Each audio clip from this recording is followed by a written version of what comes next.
There are certain moments in history that everyone recognizes by name, yet very few people truly grasp the depth of what actually happened. The Battle of the Somme is one of those moments. It's often reduced to numbers, casualties, dates, miles gained, but numbers don't capture fear, confusion, or the slow realization that something has gone terribly wrong. To understand the Somme, you have to move beyond statistics and step into the experience of the men who stood there, exposed to everything.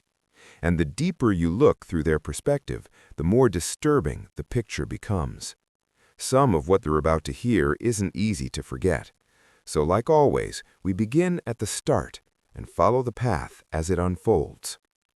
By early 1916, the Western Front had become completely locked in place. After the initial mobile phase of the war collapsed, both sides dug themselves into an unbroken line of trenches stretching for hundreds of miles. What followed was not movement, but stagnation on a massive scale. In just the opening months of the war, casualties had already reached into the millions, with hundreds of thousands killed. Yet despite that level of loss, the front barely shifted. Over the next several years, entire armies would fight, suffer, and die for ground measured in mere miles. The introduction of machine guns and large-scale artillery had fundamentally changed warfare, and neither side had yet found a way to overcome it. Soldiers remained where they were, enduring constant danger without meaningful progress. Even in sectors where no major offensives took place, the cost remained high. The British, for example, suffered tens of thousands of casualties without launching large-scale attacks, simply from shell fire, snipers, disease, and small raids. The Somme sector itself was considered relatively quiet compared to other areas. Fighting there had been limited, and over time, an unspoken understanding developed between opposing troops. In some places, if one side didn't fire, the other wouldn't either. This informal system wasn't peace, it was survival. Many soldiers had already begun to question the purpose of the war, focusing instead on staying alive. But while this quiet arrangement existed at the front, decisions made far from the trenches would soon shatter it completely. To understand what happened next, it's important to look at the composition of the British Army at the time. Unlike other major powers, Britain entered the war without a large conscript force. Its army was professional, but relatively small. When war was declared, a call for volunteers was issued, and the response was immediate and overwhelming. Within weeks, hundreds of thousands of men had enlisted. By the time conscription was eventually introduced, millions had already joined voluntarily. This raises an important question. Why were so many willing to go? The answer lies partly in ignorance. Few understood what modern industrial warfare truly meant. War was still imagined as something honorable, even heroic. Many believed they would return home with stories of courage and recognition. But social pressure also played a major role. Public expectations were intense, and men who did not enlist often faced judgment or ridicule. The practice of handing out white feathers, symbols of cowardice, became widespread. It didn't matter if someone was unfit, already wounded, or serving in another essential role. If they appeared capable of fighting but weren't in uniform, they could be publicly shamed. In addition to that, economic conditions influenced decisions. For many, the army offered steady pay, food, and security that civilian life did not. Perhaps most powerful of all was the influence of community.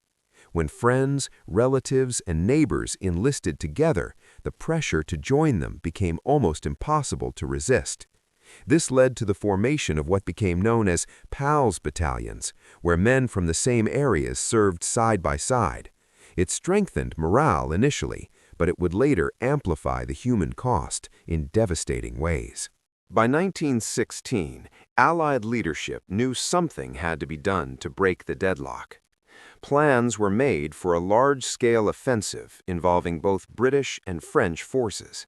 The chosen location was the Somme region, largely because it was where their lines met, not because of any decisive strategic advantage. The original plan placed most of the responsibility on the French, with the British in a supporting role. However, events elsewhere disrupted that balance.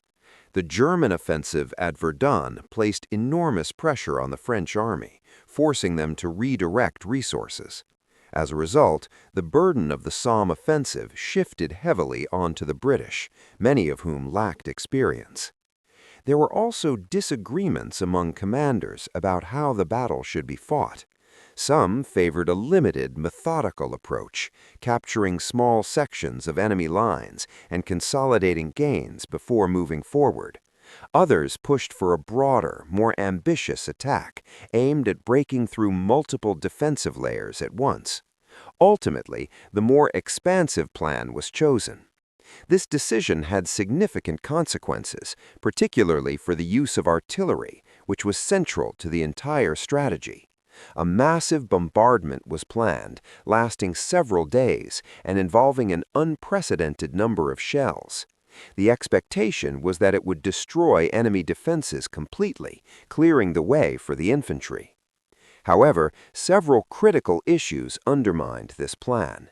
The artillery was spread across a wider front than initially intended, reducing its effectiveness in any single area. A significant percentage of shells failed to detonate due to production issues, and many of those that did were not suited for the tasks required. Shrapnel shells, which made up a large portion of the ammunition, were effective against exposed troops, but largely ineffective against barbed wire or fortified positions. High explosive shells, which could have done more damage to defenses, were in shorter supply and often lacked sufficient power. Meanwhile, the German forces had spent months strengthening their positions. The terrain allowed them to construct deep, reinforced dugouts capable of withstanding heavy bombardment. Multiple defensive lines were established, supported by well-positioned machine guns and extensive barbed wire obstacles. When the bombardment began, it caused significant disruption, but it did not achieve its intended objective. Many German soldiers survived in underground shelters, waiting for the attack they knew was coming. On July 1, 1916, the infantry assault began. Thousands of British soldiers advanced across open ground toward the German lines.